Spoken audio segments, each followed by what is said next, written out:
It's a fascinating paradox we're looking at today with the current state of BPC-157 protocols. Right now, thousands of people are injecting this peptide for tendon repair and injury recovery, or they're taking it orally for gut health. But here's the thing. They're doing this based almost entirely on self-experimentation and observable patterns rather than validated human trials. So we are documenting exactly what users are actually doing in the real world, the cycle lengths clustering around specific injuries, and the timing decisions that seem to reflect real physiological consistency. And honestly, there's a massive core tension at the heart of this entire topic. BPC-157 has absolutely no FDA-approved dose, and there is zero validated human dosing protocol. The 2026 study by Mayfield et al. In the American Journal of Sports Medicine stated this unequivocally, writing, "Indications, dosing, frequency, and duration of treatment remain unknown." So keep in mind that every single protocol in use today is basically an estimate, operating in a total void of controlled clinical data. What's truly wild here is the severe contrast between the human data and the animal data. The complete, total extent of human research as of mid-2026 is a 2025 pilot study by Lee and Burgess. In that study, exactly 2 healthy adults received 10 milligrams of intravenous BPC-157, followed by 20 milligrams the very next day. That's it. No oral data, no subcutaneous data exists for humans. By contrast, if we look at the most thorough preclinical study by Hay et al. In 2022 across rats and beagle dogs that showed an under 30-minute post-injection half-life, and bioavailability after intramuscular administration was wildly different depending on the species.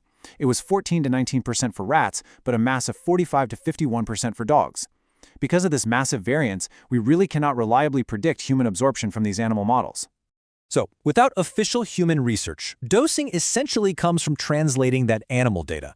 Published preclinical studies use 2.5 to 10 mcg per kilogram of body weight. Well, when you extrapolate that out for a 75 to 90 kg adult, you get roughly 190 to 900 mcg daily. This directly brackets the standard subcutaneous injection range you see out there, which is 200 to 500 mcg once or twice daily.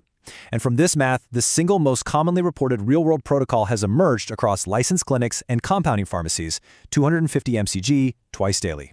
We can actually see exactly how this looks in practice across our documented observational cases. Take user 2, for example. They maintained a 12-week beginner structure running 250 to 500 mcg daily during a loading phase before dropping to just 250 mcg daily. Then we have user 3, who was dealing with a complete ACL and LCL rupture. He used 500 mcg split as 250 mcg every 12 hours, ending at day 40 with results that frankly astounded his surgical team. And looking at user 10, they ran 500 mcg twice daily postoperatively.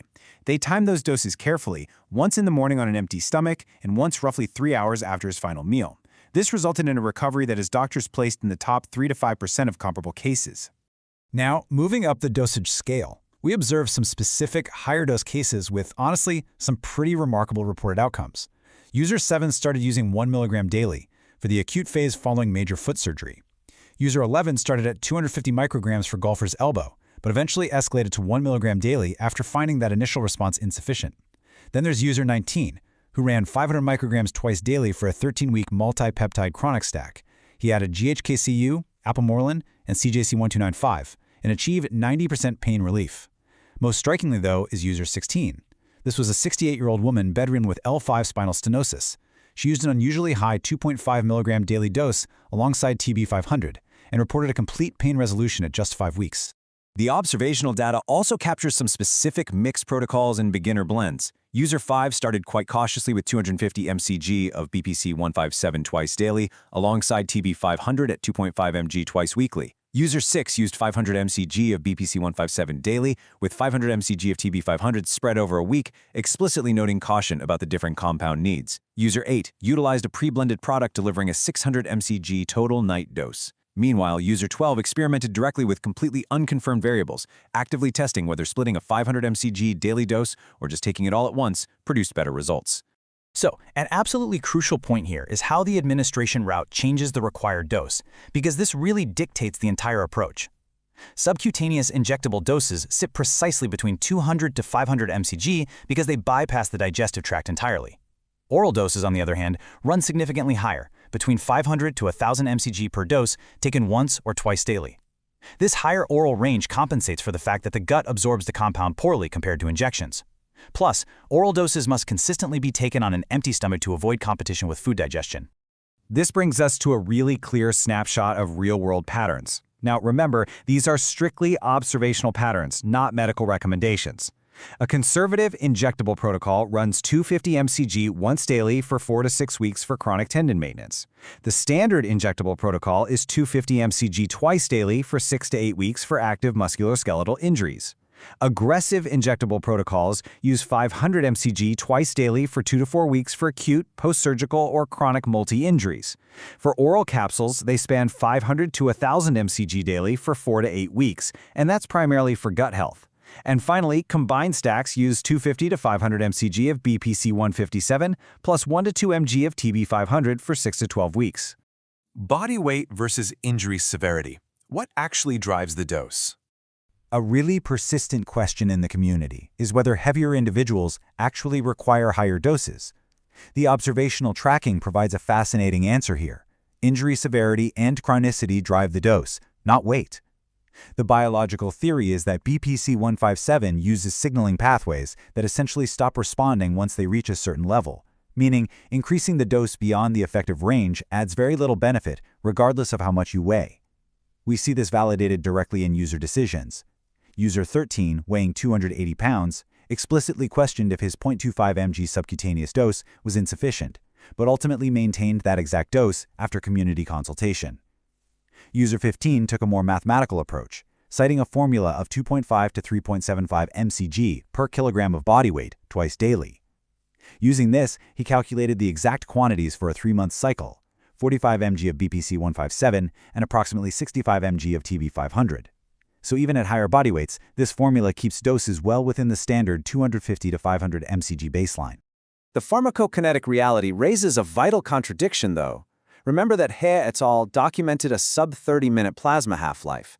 That means if you inject once a day, the peptide completely disappears from blood plasma within 4 hours. User 22 correctly questioned this. If the half-life is genuinely under 30 minutes, well, even twice-daily dosing leaves long 24-hour windows without measurable peptide. Without human trials, we simply do not know if the body requires a constant supply of the peptide to heal or if a quick pulse is enough to trigger a self-sustaining repair process. Despite this uncertainty, structured schedules like the popular Wolverine Stack remain heavily documented. During the weeks 1 to 4 loading phase, the exact daily schedule operates as follows. BPC-157 is administered at 250 mcg every single day, Monday through Sunday. TB500, on the other hand, is strictly administered at 2.5 mg only on Mondays and Thursdays.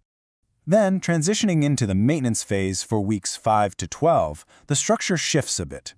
BPC-157 remains consistently at 250 mcg every single day. However, the TB500 dose is significantly reduced. It is administered at 2.5 mg on Mondays only, with absolutely no TB500 injections for the rest of the week. To execute these protocols, users rely on precise reconstitution math. If you add 2 mL of bacteriostatic water to a standard 10 mg vial, the resulting yield is exactly 5,000 mcg per ml. Translating this to a standard U100 insulin syringe means that 10 units equals exactly 500 mcg, and 5 units equals exactly 250 mcg. Because the real-world response timeline is delayed, the primary recommendation across clinic frameworks is consistency over precision. If a dose is missed, users are explicitly warned to just dose the next day, not to double up. Reliable tracking requires logging weekly metrics, your pain level on a 1 to 10 scale, mobility and function, sleep quality, specific side effects, and notes detailing exactly how long an activity can be performed before pain starts. Cycle lengths, patterns by injury tech. When observing the data, there is significant variety in cycle lengths, but it anchors clearly to the chronicity of the injury. Real-world users show a standard 4 to 8 week pattern for acute injuries, while chronic or post-surgical recovery reliably extends to 8 to 12 weeks. Looking at the exact cycle timelines, user 3 discontinued at day 40 following his complete ACL and LCL rupture. User 11, dealing with a chronic golfer's elbow, required a multi-month protocol. User 19 ran a full 13 weeks for severe multi-injury cases, and user 20 actually ran 3 completely separate 8-week cycles to address decurvane's tendonitis. A major observation in the data is that premature dose escalation routinely happens in days 1 to 5. This happens because users see no immediate change and just assume failure. The actual biological healing timeline shows faster recovery and lower soreness appearing in weeks 1 to 2. By weeks 2 to 4, stronger responders notice physical changes like better range of motion.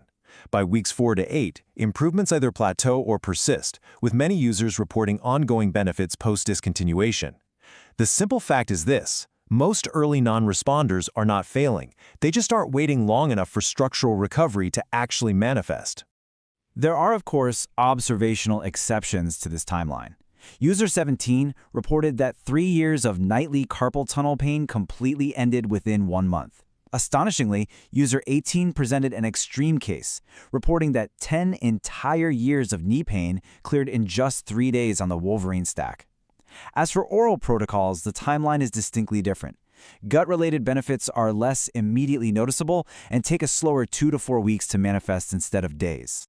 Escalating unproven doses carries significant documented risks. User 21 serves as a severe cautionary case here. While his first vial worked fine, escalating usage with his next 2 vials caused severe side effects, including diarrhea, dizziness, nausea, and headaches. The community largely attributes this to poor manufacturing, which serves as a stark warning. If you increase your dose to get results, you can currently increase your exposure to potentially impure substances. To manage these physiological variables, experienced users schedule explicit breaks. User 15 explicitly established a rule of up to 3 months on BPC-157, followed by a 1-month break. The goal here is to preserve receptor sensitivity and let the body consolidate its progress. This contrasts quite sharply with the far end of observed behavior, such as one case in the dataset who ran a continuous protocol for 9 months without a single reported break. Any observational data we look at must be contextualized by the strict regulatory reality. The FDA's Pharmacy Compounding Advisory Committee decision in July 2026 holds massive implications for whether licensed compounding access expands or narrows in the United States. Furthermore, for tested athletes, the World Anti-Doping Agency, or WADA, prohibition remains actively enforced regardless of regulatory changes elsewhere. So we are left looking at a landscape driven entirely by self-experimentation. Because many users report continued healing weeks after finishing a cycle, it basically confirms that biological repair triggered by the peptide continues after discontinuation. But if healing continues weeks after a cycle ends, what biological repair mechanisms remain completely hidden without controlled human trials? The vast observational data underscores an urgent critical gap for validated clinical science.